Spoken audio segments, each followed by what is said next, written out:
निशान बन जाते थे, गड्ढे। करत करत अभ्यास यही जड़मत होत सुजान, और रसरी आवत जात ही सिल पर बनत निशान। जब आपकी जिम्मेदारी होती है ना, तो आपके भीतर स्टॉक में बहुत बुद्धि है। कोई व्यक्ति अपनी बुद्धि का पूरा प्रयोग कर ही नहीं पाया है। वैज्ञानिक 14% बुद्धि का प्रयोग करता है, नेता भी 10-12% कर लेता है, और जो बहुत इंटेलिजेंस कहे जाते हैं बस वो भी 13-14 में ही रह जाते हैं। बाकी लोग अपनी बुद्धि का प्रयोग सही नहीं कर पाते। क्यों नहीं कर पाते, क्या कारण है? पारिवारिक कलह कलेश के कारण, कहीं स्वास्थ्य बिगड़ जाने के कारण, नाना प्रकार की समस्याओं में उलझ जाने के कारण, टेंशन में रहने के कारण, तनाव में रहने के कारण, अपना स्वभाव ठीक न होने के कारण, चरित्र ठीक न होने के कारण, आलस्य होने के कारण, अभिमानी होने के कारण, क्रोधी होने के कारण मनुष्य अपनी बुद्धि का पूरा प्रयोग नहीं कर पाता है। समस्याएं तो रामकृष्ण के जीवन में भी थी। समस्या तब नहीं होती है जब तुम मर जाते हो, मुर्दे को कोई समस्या नहीं है, जिंदा आदमी को समस्या रहती है। तुम्हारी जिंदगी में समस्या है, इसका मतलब तुम जिंदा हो, और समस्या खत्म, इसका मतलब तुम खत्म हो चुके हो। समस्या है कहां नहीं, और समस्या का समाधान तपस्या से होता है। तपस्या आपके अंदर होनी चाहिए, सहन शक्ति होनी चाहिए। एक्टिव होने से स्वास्थ्य भी खराब नहीं होता है, और निगेटिव होने से स्वास्थ्य भी खराब होता है। पड़े रहो, पड़े पड़े सड़ते रहो। तो एक तो जिम्मेदारी वो व्यक्ति ले सकता है जो आलसी नहीं होगा, जिम्मेदारी वो व्यक्ति ले सकता है जो परिश्रमी होगा, जिम्मेदारी वो व्यक्ति ले सकता है जो लेना चाहता है, जिम्मेदारी वो व्यक्ति लेकर सही निभा सकता है जो कर्तव्य के महत्व को समझता है, और जिम्मेदारी वही व्यक्ति ले सकता है जो अपने आप को कुछ बनाना चाहता है, आगे जाना चाहता है, ऊंचाई पर उठना चाहता है, बहुत कुछ मंजिल को पाना चाहता है, वो व्यक्ति जिम्मेदारी लेता है। निकम्मे आलसी कूचड़ लोग जिम्मेदारी नहीं लेते हैं। ये काम चोर तो इधर उधर चोरी करके बैठे रहते हैं। तुम्हारे घर में भी कोई कोई काम चोर है। इस भारत देश में चोर बहुत है।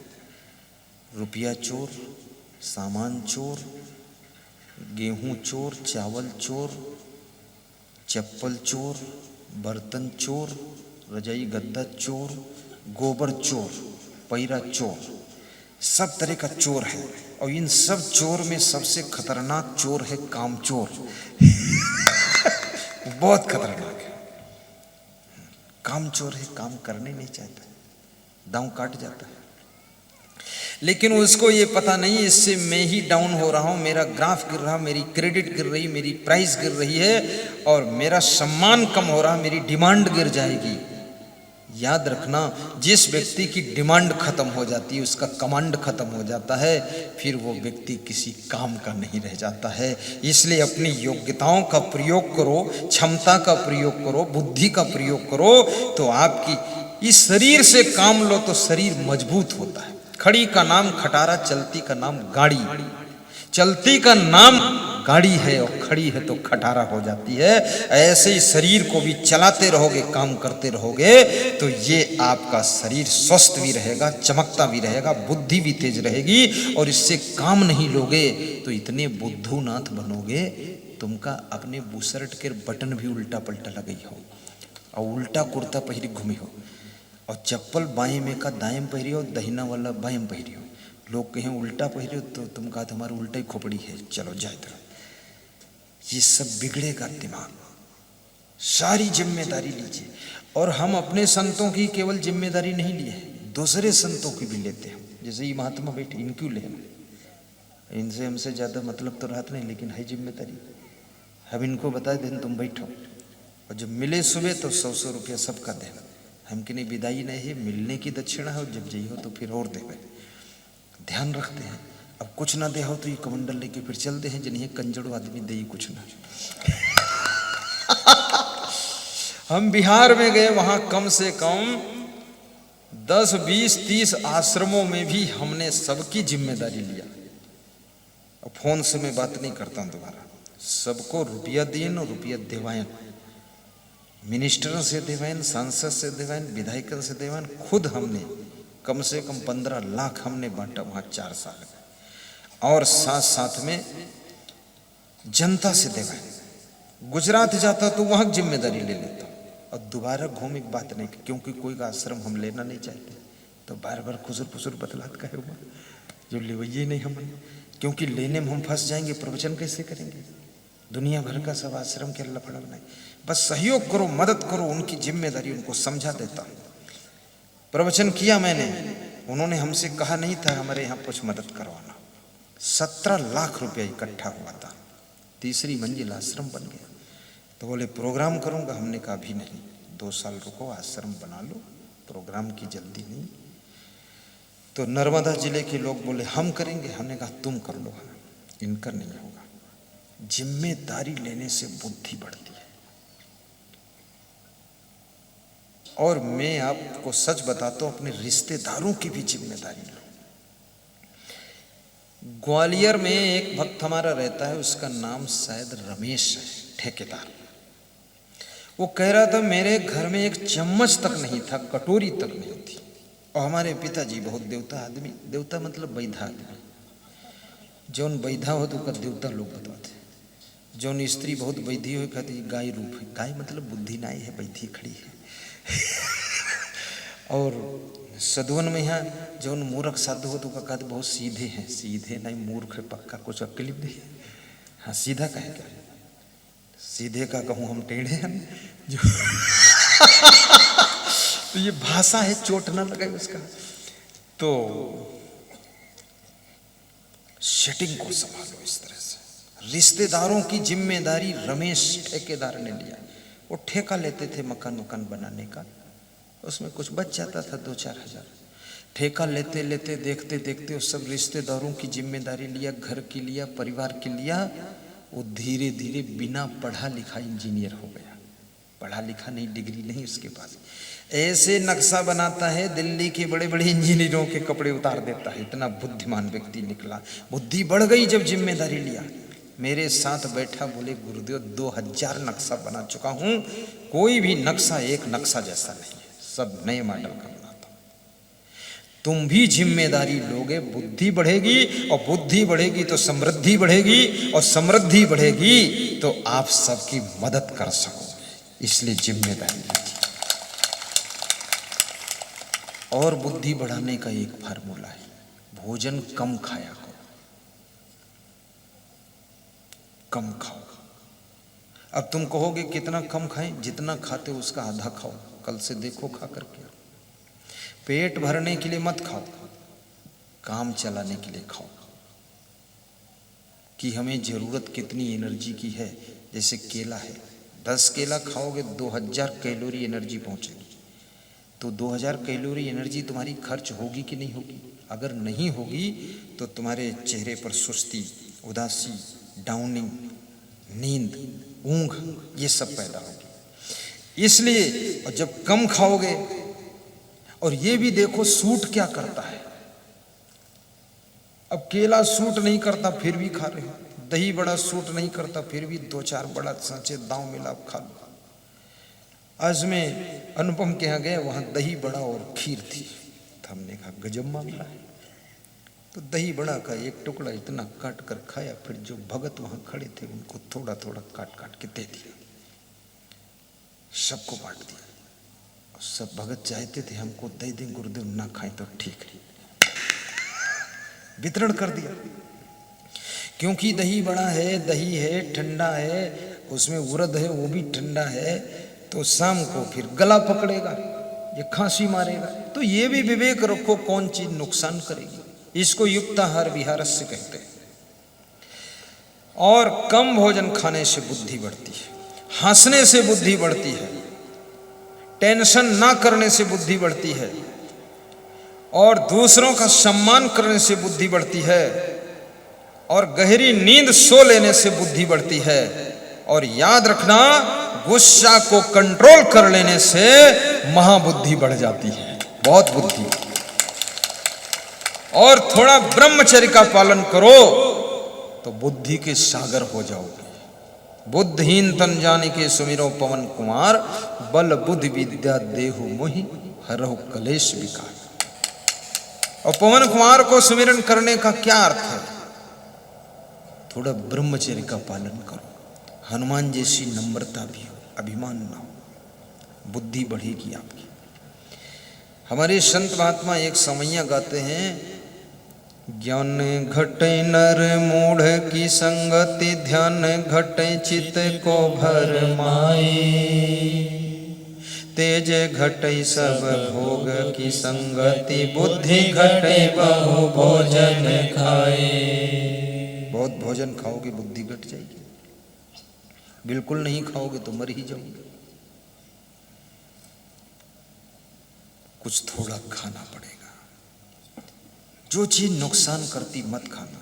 तेज घटे सब भोग की संगति, बुद्धि घटे बहु भोजन खाए, प्रेम घटे नित ही कुछ मांगत, मान घटे नित पर घर जाए, दयाल कहे सुन रे नर मूर्ख, पाप घटे हरि के गुण गाए, ज्ञान बढ़े गुणवान की संगति, ध्यान बढ़े तपसी संग कीने, मोह बढ़े परिवार की संगति, लोभ बढ़े धन में चित लीने, क्रोध बढ़े नर मूढ़ की संगति, काम बढ़े तिय के संग कीने, बुद्धि विवेक विचार बढ़े कवि दीन, सुसज्जन संगति कीने, प्रेम घटे नर प्रेम घटे नित ही कुछ मांगत, मान घटे नित पर घर जाए, तेज घटे सब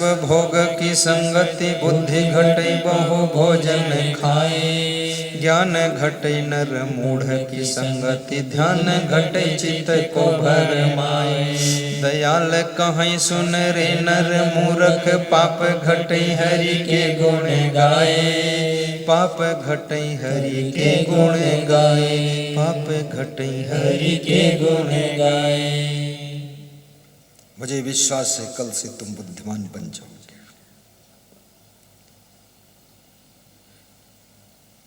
तो शिक्षक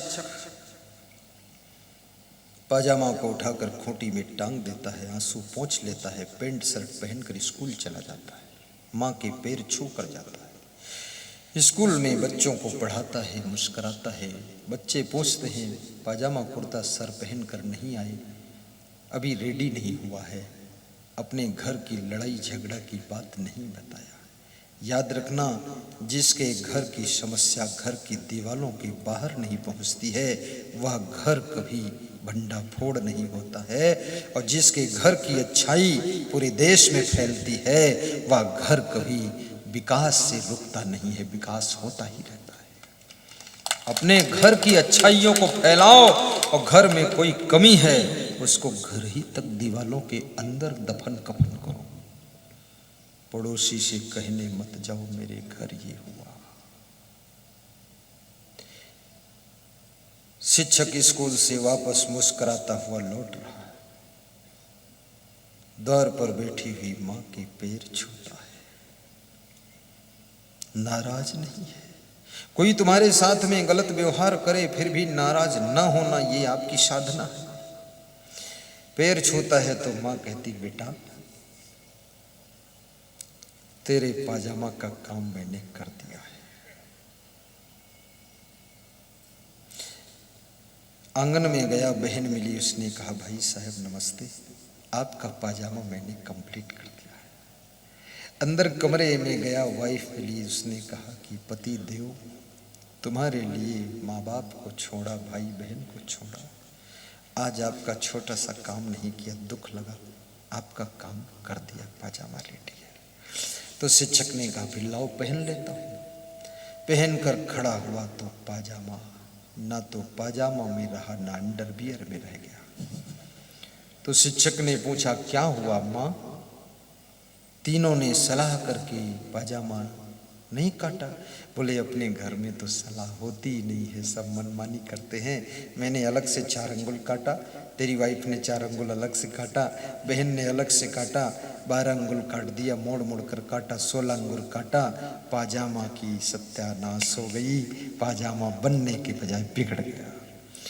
जिस घर में आपस में सलाह नहीं है उस घर के सभी कार्य पाजामा की तरह ही बिगड़ जाते हैं।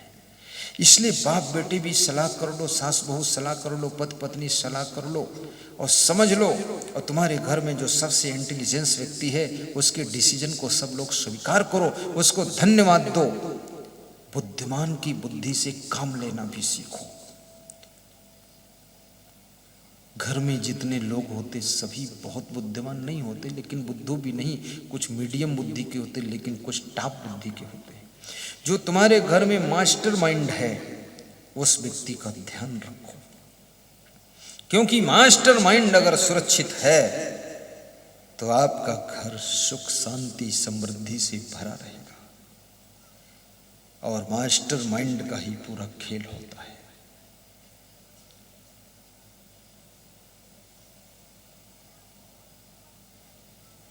तो शिक्षक जैसा सहनशील बनो और अपने परिवार में हिल मिल करके भी रहो। आइए श्री कृष्ण कहते हैं, शक्नोति है यह सोढ़ुम प्राक शरीर विमोक्षणात् काम क्रोधोद्भवम बेगम सा युक्ता सा सुखी नरा। कृष्ण कहते हैं इस शरीर के नाश होने के पहले पहले जीते जी जो इस शरीर में उत्पन्न हुई काम और क्रोध को कंट्रोल करने में समर्थ हो जाता है वही सुखी होता है और उसी को योगी कहा जाता है।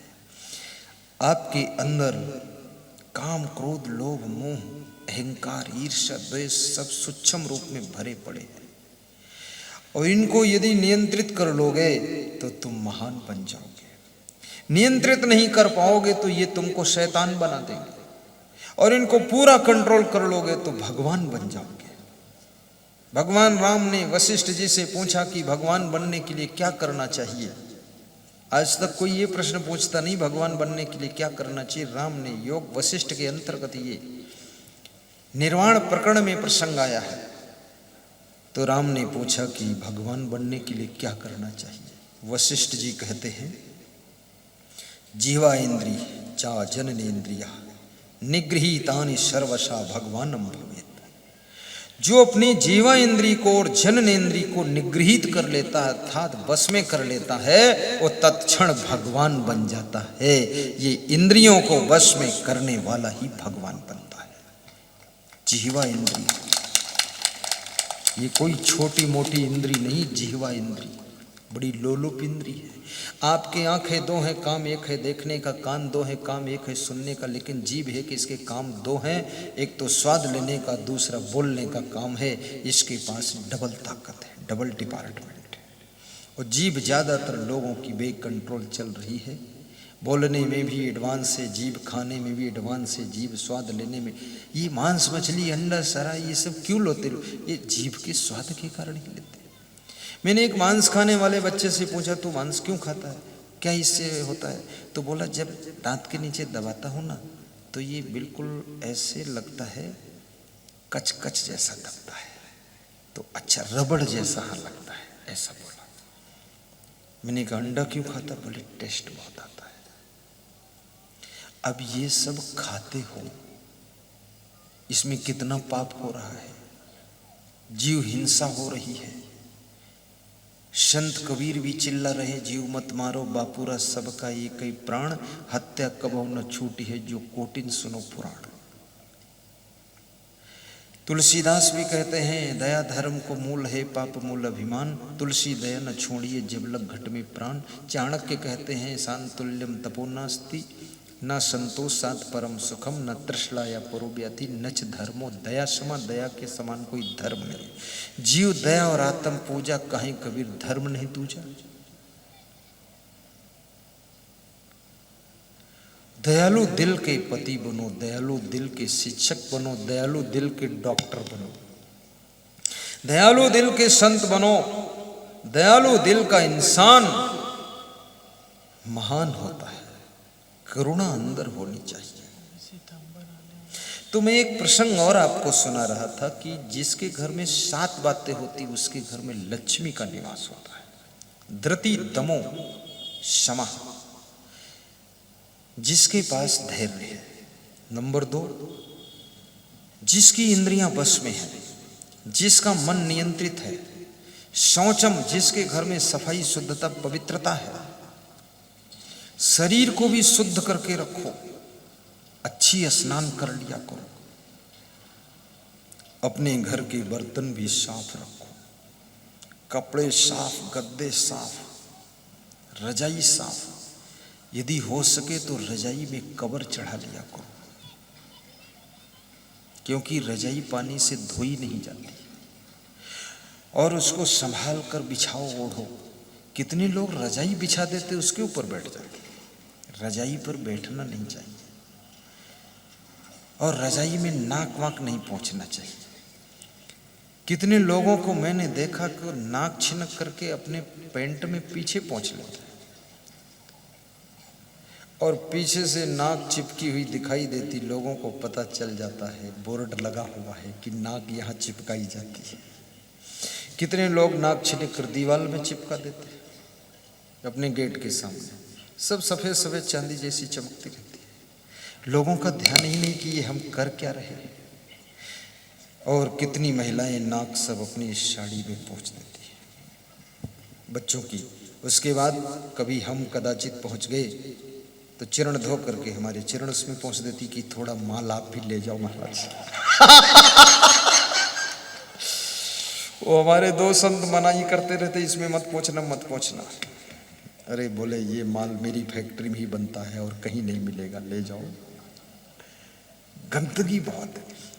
मैं बहुत विदेशों में गया, थाईलैंड गया, मलेशिया गया, हांगकांग गया, इंडोनेशिया गया, लंका गया, और मस्कट गया, अबू धाबी गया, और दुबई गया। ये सब देशों में मैं गया, वहाँ सफाई ज़्यादा है। लंका में तो ढेर गंदगी, भारत से भी ज़्यादा। लेकिन भारत देश में भी बहुत गंदगी है। यहाँ सड़क पर गंदगी, सड़क किनारे गंदगी, घर के सामने गंदगी, घर के पीछे गंदगी। लोगों के दिमाग में मोदी साहब ने बहुत स्वच्छता अभियान चलाया, लेकिन वो बहुत कम सफल हो पाया, क्योंकि लोगों का माइंड स्वच्छ नहीं और समझते नहीं है, देखते भी नहीं है। लोग सब जूता चप्पल पहने कालीन पर जा रहे हैं। हाँ, स्वच्छता अभियान। हालांकि स्वच्छता से स्वास्थ्य का सीधा रिश्ता है। जितना साफ सुथरा रहोगे बीमार कम होगे आप, और जितना स्वच्छता होगी उतना संपन्न रहोगे। और स्वच्छता तभी होगी जब परिश्रम करोगे, परिश्रम तभी करोगे जब आलस्य नहीं होगा। अब आलस्य नहीं है, परिश्रम करोगे तो वहां पर विकास तो होगा ही। स्वच्छता से विकास होता है। आज संकल्प लेना, घर का सामान भी सेटिंग से रखा करो, और कभी मकान बनाओ तो नक्शा से बनाओ, ऊट पटांग मत बनाओ। कितने लोगों के मकान में सीढ़ी ऊट पटांग है, वो खोपड़ी में डांडी लड़ाते ऊपर, तो हमका समझाओ कि सिर झुकाए ले ऊपर डांडी। तो मैं हंसी आती कि कम से कम जो भी मकान में चाहिए आप कागज पर लिखिए कि हमको ये जरूरत, ये जरूरत, ये जरूरत। उसके बाद इंजीनियर से मिलिए, 5000 दीजिए, नक्शा बनवाइए, देखिए मकान देखने में सुंदर, सुविधाजनक, कम खर्च में तैयार होगा और कम जगह में टॉप होगा। और मकान कभी 1 मंजिल मत बनाओ, बहुत बाहर मत फैलाओ जमीन में। एक फैमिली के लिए बस इतना काफ़ी है। कितना? 3 कमरे नीचे और 1 स्टोर रूम, 1 किचन, 1 लेट बाथ, बस हो गया। 1 कमरे में सामान, 1 कमरे में मेहमान, 1 कमरे में ड्राइंग रूम जहाँ नाश्ता करें, बस। अब ऊपर जाइए, दूसरी मंजिल में बनाइए 2 कमरे, दोनों में बेडरूम, 1 किचन, 1 लेट बाथ, वहाँ तुम खुद रहो। फिर जाइए तीसरी मंजिल, तीसरी मंजिल पर अगर 1 बेटा है तो 1 कमरा बनाइए, उसको बेटे बहू को ऊपर रख दो, और जगाने कभी मत जाओ। जब जागना चाहे जागे, चाहे छत से फांद पड़े दोनों लोग।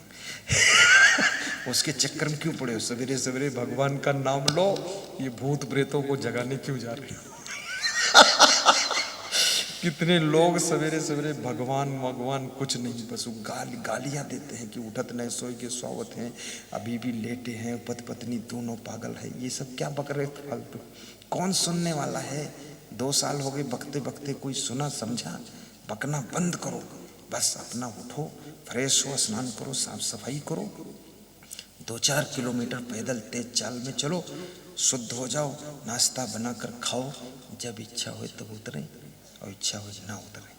और ज़्यादा परेशान करें तो तीर्थ स्नान चले जाओ पति पत्नी, महीना भर यही भी न करो, खुद कबाड़ खाना कोई चीज, दिमाग सुधर जाए सब। लेकिन तुम वह घुसे रहते हो तो जानत है, ये बेवकूफ़ आदमी ये पढ़ रही तो परेशान करते। एक भगत लखनऊ का अपने बच्चे से बोला कि दुकान पर तुम स्नान करके 7 बजे आ जाया करो। मैं 4 बजे उठकर 5 बजे दुकान खोल देता हूँ, किराना की दुकान। मैं 10,000 का सामान बेच देता हूँ, 2 घंटे में तुम आ जाओ, तुम्हें सर्विस में जाना है, 9 बजे रेडी होकर जाना पड़ेगा। तो बेटा बोला मैं नहीं आऊँगा, आप अपना काम करो और दोबारा कहना मत। तो उन्होंने साइकिल उठाई, मेरे आश्रम आए, बोले बस होएगा काम सब। तो हमने कहा क्या हुआ? कहीं बहुत कहा सुनी होगी, चले आए। 5 दिन नहीं गए, फोन आया कि पापा वहाँ हैं। हमने कहा पापा यहाँ, पापी वहाँ, क्या बात बताइए? तो बोले पापा को समझाना है। हम कहें समझाना तुमको है, पापा समझे समझाए, आइए आप। आए तो रोने लगे, पापा चले। अब उनको खुद उठना पड़ता था 4 बजे दुकान खोलने के लिए, और पति पत्नी दोनों खूब परेशान हुए। तो हमने फिर समझौता करा दिया, हमने कहा चले जाइए, कोई बात नहीं, बेटा है, माफ़ करो, जाओ। तब से सुधर गए। ज़्यादा उसी में घुसे मत रहो, निकल जाया करो, थोड़ा बाहर जाओ, सत्संग सुनो, तो बेटे बहुओं को अभ्यास होगा लोड लेने का, चलाएंगे। और तुम बुढ़ापे में भी जब हटबई न करी हो तो मारपीट वही होता ही रही, तुम्हारे झगड़ा। हट जाना चाहिए। सब अपनी अपनी बुद्धि से करेंगे, शरीर अमर तो रहेगा नहीं। मरने से पहले सोच लो, मर गए, छुट्टी, बात खत्म, टेंशन इतनी लेते को। और किसी का जिसका जैसा भाग्य है वैसा ही होगा, उसमें तुम्हारे रोकने टोकने से कुछ ज्यादा होने वाला नहीं। भाग्य में जो प्रगाढ़ लिखा हुआ है उसको टाल नहीं पाओगे। शुभ कामना रखो, अच्छी बात बता दो, संस्कार दे दो, बस बात खत्म, चिंता मत करो। इस तरह से मकान बनाओ, सामने जगह भी छोड़ो जहां पर फूल पौधे, कल भी बताया था आपको, और पीछे जगह छोड़ो जहां पशुओं को रखो, भैंसा, पूरा भूसा घास सब रखो, ट्राली ट्रैक्टर गंदगी पीछे रखो। और अपने मकान के दोनों तरफ कम से कम 5-5 फीट जगह छोड़ दो और बाउंड्री खींच दो ताकि हवा आए। पूरा सड़क की खिड़की कहाँ रखोगे फिर? और सड़क पर मकान कभी मत बनाओ। कितने लोग मकान बनाते हैं तो रास्ते में पहले नींव खोद देते। पड़ोसी कहता रास्ते में क्यों बना, तो कहा नींव खोदनी में तुमका गाड़ देवे। पड़ोसी चुप पे चला जाता, कहा कौन मार कूट करे। अब प्रधान जी को बुलाओ तो प्रधान जी तो सोचत है 5 साल के प्रधान है, जो ज़्यादा कही है वोटो न दी। तो प्रधान लीपा पोती करके निकल ली से, तो पुलिस को रिपोर्ट कर ली। तो पुलिस आई देखी से, पुलिस समझती तो सब है, लेकिन वो भी क्या करे, सब नेतागिरी है। पुलिस को फोन आएगा, कोई विधायक क्या तुम माँ बिल्कुल हाथ न डाली। तो पुलिस का हाथ में माँ टांगों न डाली, जय सोचा कौन लफड़े फंसे, तो झगड़ा झंझट सब फालतू। अब रास्ते में मकान बना दोगे तो तुम खुद कहाँ निकलोगे? इसका नाम भक्ति नहीं है कि रास्ता बंद कर दो। जो यहां किसी का रास्ता बंद करता है, रास्ते में मकान खड़ा करता है, उसका परलोक में